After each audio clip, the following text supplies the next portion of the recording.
instead of just going like pick for pick for pick for pick, let's start here. Ruben, man, you love that dick? We love Dick. We love Dick. Yo, Grady Dick is such a sick pickup. I was not expecting him to be. I remember saying this in like 2 or 3 podcasts ago, where I said, if there's a prospect that I really like Grady Dick is one of them. I'm really interested in him, seeing how he plays. But I did not think I think you were asking DJ like, oh, who are some guys that are you're gonna look forward to this draft outside of Wemby? I mentioned Grady Dick.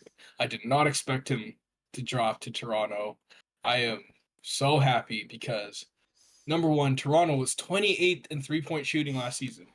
And then now they just drafted the best 3-point shooter in the draft with the same shot profile as Tyler Hero had in Kentucky.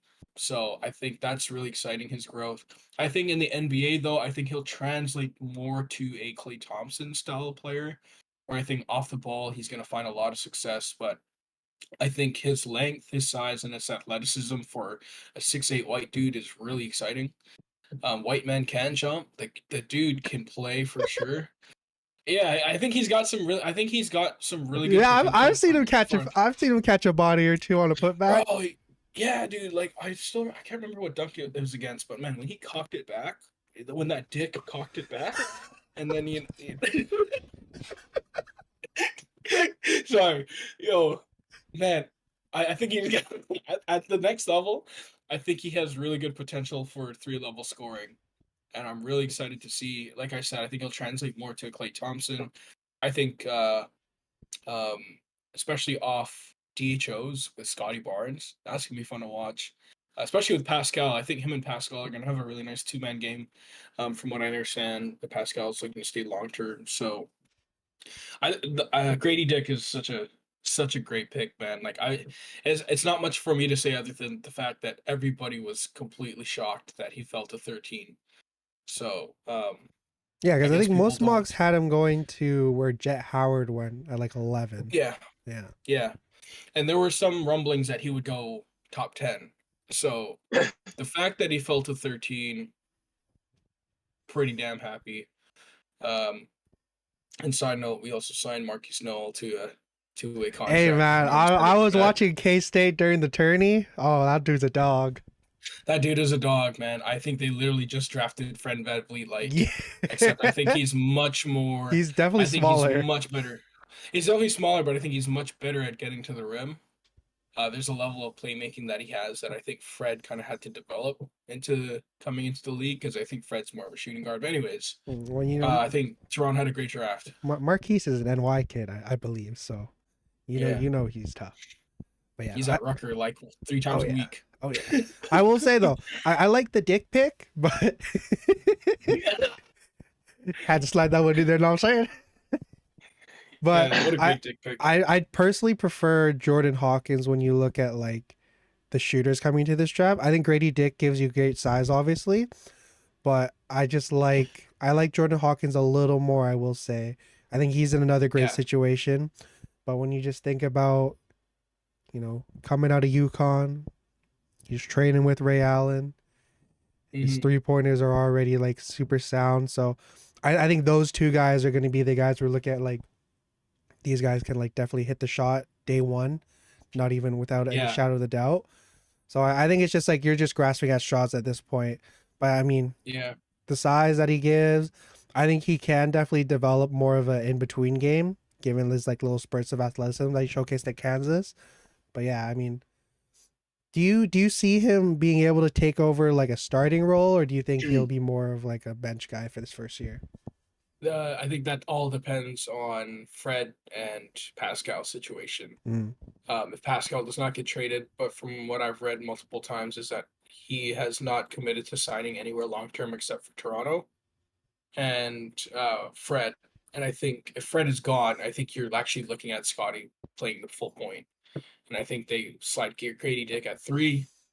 They could potentially play Pascal at 4, and then Jakob at 5.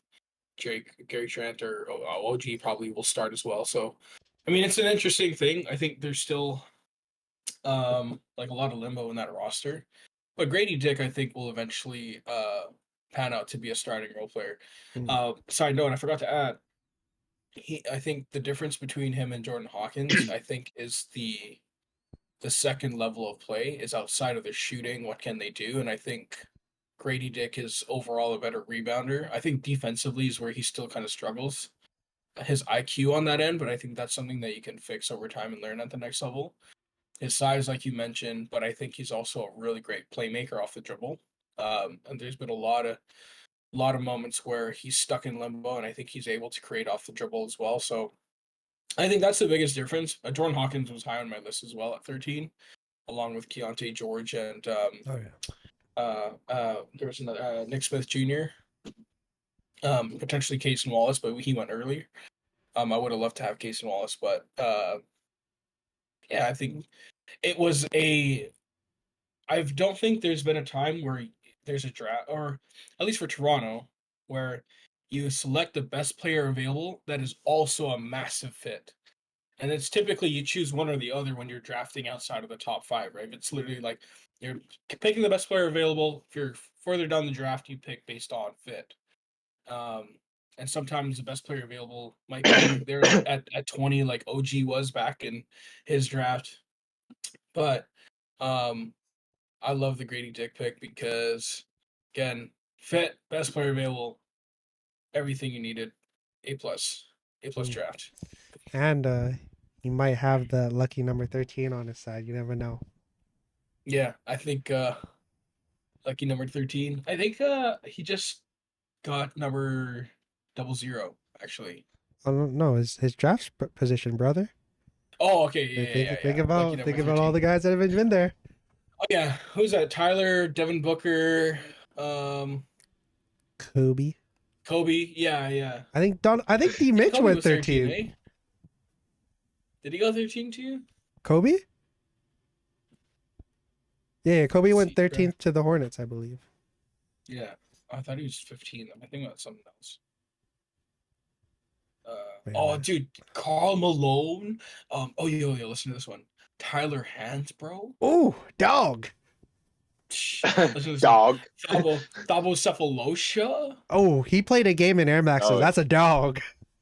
Yeah. Hey, he had moments, eh? Who else they had? I'm just looking back. Jalen Rose. Actually, I mean Carl Malone. I don't know why this is showing me like 2013. Bruh. Yeah, Tyler Hero, Jalen Duren, Donovan Mitchell, Devin Booker, Zach LaVine, Kelly Olynyk. Mm-hmm. Pretty good draft spot. 13's a good spot. Yo, I'll say a name you guys haven't heard in a while. Corey Maggette. Oh, Corey Maggette was cold. Yeah, he was cold. Oh my he had goodness. bigger shoulders than Desmond Bane's head. No doubt. Oh my lord. That dude was massive.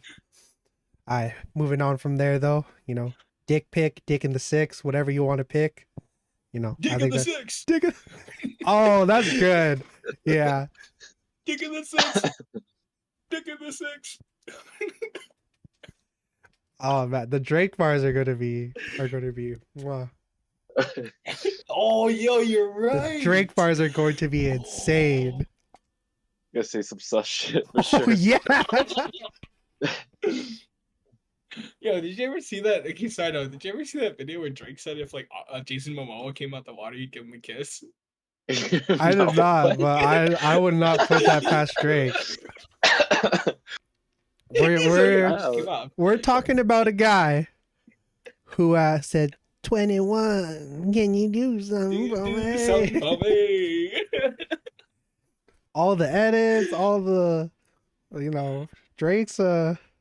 Drake's a character, I'll say that. Oh man. Canada's very own. Canada, stand up.